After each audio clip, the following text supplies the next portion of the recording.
ng chichirya. Pera. Pera lang problema mo? Well, that's very simple.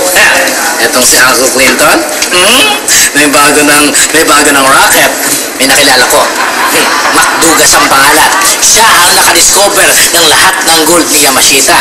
At ibibenta niya to. At ang kanyang exclusive sales agent, ako, milyon-milyones ang komisyon ko. Akong bahala sa'yo. Talaga?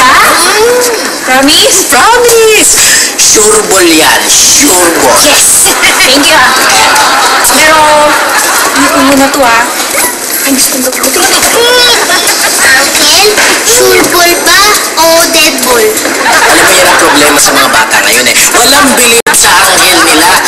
Excuse me pupuntahan ko muna si Beloy dahil I'm sure bibili yun sa akin. Ay, pero hindi. Hanap muna ako ng kliyente doon.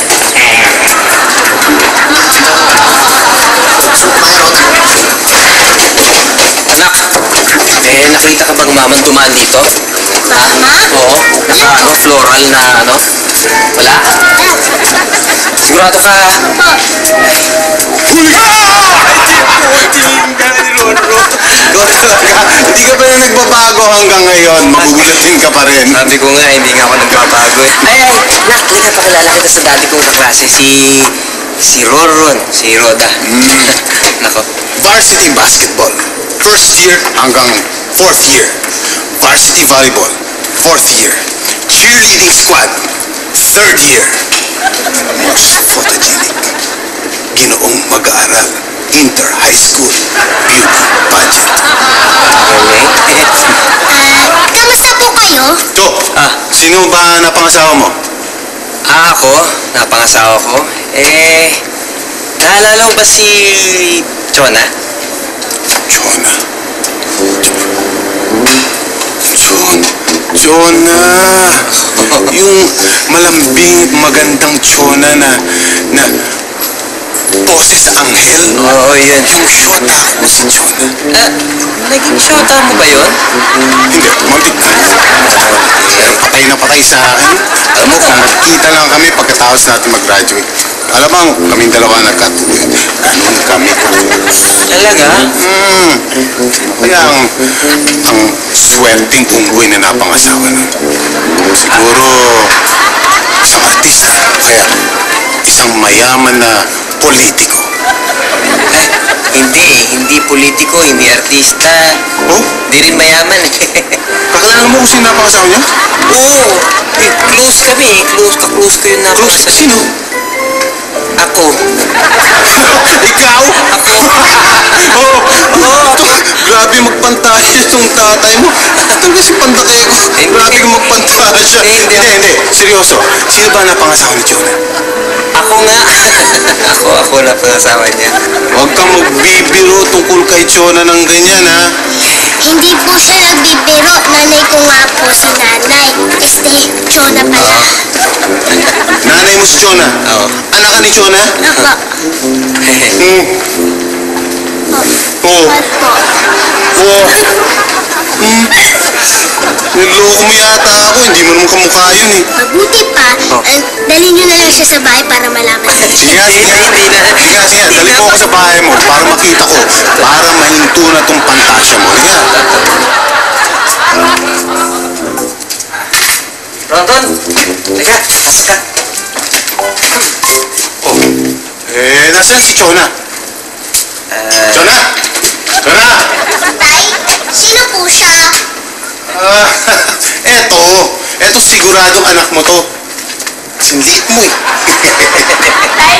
Oh, sandali. Eto. Pwede. Iawig nga kay Jonah, pero... No way. Hindi. No way. Kulit nyo naman eh. No way kayo ng no way. Yes way, no? Psst, anak, ano ka ba? Bisita natin yan. Ang kulit tatay eh. Ito nga si Jonah. Ito nga picture niya, pero larawan lang to. Nasaan na yung totoong Jonah? Nasaan na siya? Gusto kong makita. Pare, medyo imposible eh. Oo eh. Nasa heaven na po siya. Alam ko, malang hell nga si Chona. Pero ang sinasabi ko, ang tanong ko sa'yo, nasaan na siya? Nasa heaven na nga. Si Chona? Wala na. Wala na. Hindi! Hindi!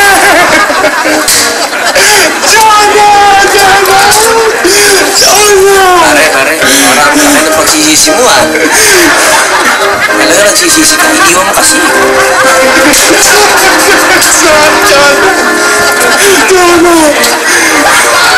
Hindi na tayo nilubayan hanggang napilitan tayo humiwalay.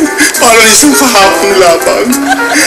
Ang mga matatamis mga lalang iniwan sa akin. Ngayon ang mga pangarap ko ay natulong na. Bakit ka sumama sa isang panakipok na to? Bakit?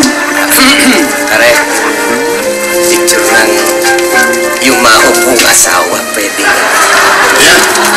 Siguro ikaw dahilan kung bakit namatay si Chona.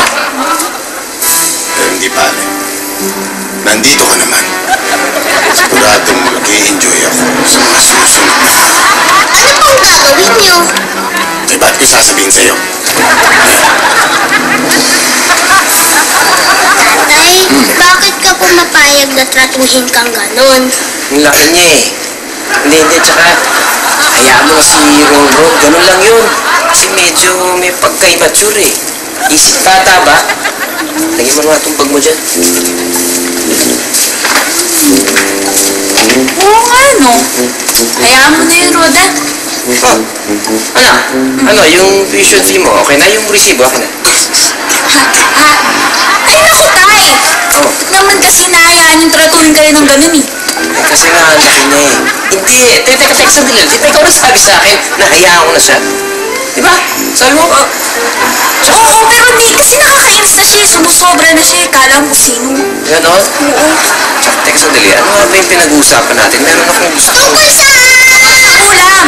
Sa ulam! Sa Yung ulam. masarap na ulam, yes. Hindi, tungkol sa pag-aaral eh. Oo, yun nga. Pag-aaral na magluto ng masarap na ulam kagaya nito. Niluto ko yan. Di ba ikaw yung maliit na kuya ni Douglas? Ay, oo, ako nga. Pero sige, babay, may pupunta. Sandali lang! Yung sapatos mo! Yung sintas! Sintas!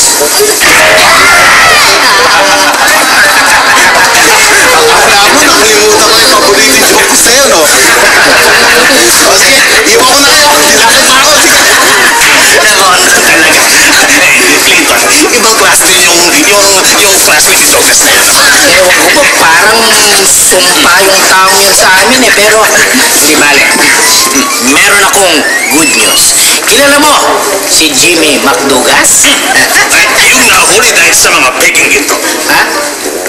Doon sa presinto, hinuli. May dala mga penging hinto. Kunwari, Yamashita Go. Ayan. Hinahanap pa nga yung mga kasosyo nito, yung mga tumulong magbenta ng mga ginto.